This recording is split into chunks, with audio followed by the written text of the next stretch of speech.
হঠাৎ এক খবরে থমকে যায় ছবি জঙ্গন। এক তরুণী অভিনেত্রী যার হাসি আর নির্ভেজাল অভিনয়ে দর্শকমুগ্ধ, তিনি এখন লড়ছেন এক নীরব ঝড়ের সঙ্গে। ছোট পর্দার জনপ্রিয় মুখ তানিয়া বৃষ্টির মস্তিষ্কে ধরা পড়েছে টিউমার, আর সেই খবরেই তৈরি হয়েছে উদ্বেগ আর প্রার্থনার ঢেউ। প্রথমে দেশে অস্ত্রোপচার, তারপর খুব অল্প সময়ের ব্যবধানে ভারতের চেন্নাইয়ে দ্বিতীয়বারের অপারেশন। এই পুরো সময়টা যেন এক দীর্ঘ পরীক্ষার পথ। বর্তমানে তিনি চেন্নাইয়ের MGM হাসপাতালে চিকিৎসাধীন। শারীরিক লড়াইয়ের পাশাপাশি মানসিক দৃঢ়তাও এখন তার সবচেয়ে বড় শক্তি। এই কঠিন সময়ে তার পাশে দাঁড়িয়েছেন সহকর্মী ও সিনিয়র অভিনেত্রী তানভিন সুইটি। এক আবেগঘন পোস্টে তিনি স্মৃতিচারণ করে জানান, তানিয়া শুধু একজন সহশিল্পী নন, বরং ভীষণ শান্ত, পরিশ্রমী আর প্রতিভাবান একজন মানুষ।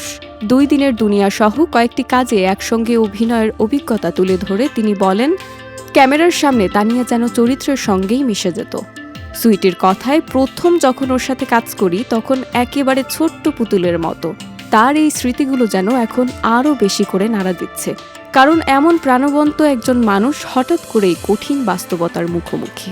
তানিয়ার অসুস্থতার খবর শুনে প্রথমে স্তব্ধ হয়ে যান সুইটি। ঢাকায় প্রথম অস্ত্রোপচারের পর তাকে দ্রুত চেন্নাই নেওয়া হয়।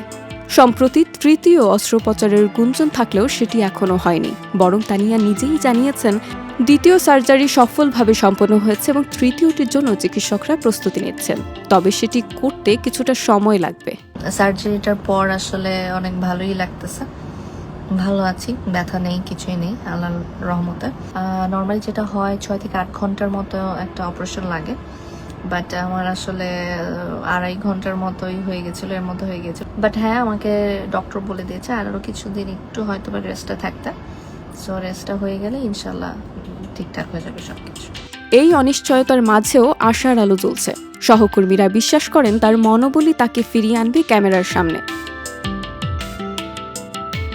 সুইটির ভাষায়, মনোবলই সবচেয়ে বড় ওষুধ। আমি পারবো, এই বিশ্বাসটা থাকতে হবে। একদিকে চিকিৎসার দীর্ঘ পথ, অন্যদিকে দর্শকদের ভালোবাসা। এই দুয়ের মাঝে দাঁড়িয়ে আছে তানিয়ার লড়াই। এখন প্রশ্ন একটাই, কবে আবার সেই চেনা হাসি আর প্রাণবন্ত অভিনয় ফিরবেন তিনি? হয়তো উত্তরটা সময়ই দেবে, তবে তার আগে একটাই প্রার্থনা, তানিয়া বৃষ্টি যেন খুব শিগগিরই সুস্থ হয়ে আবার আলোকিত করেন পর্দা।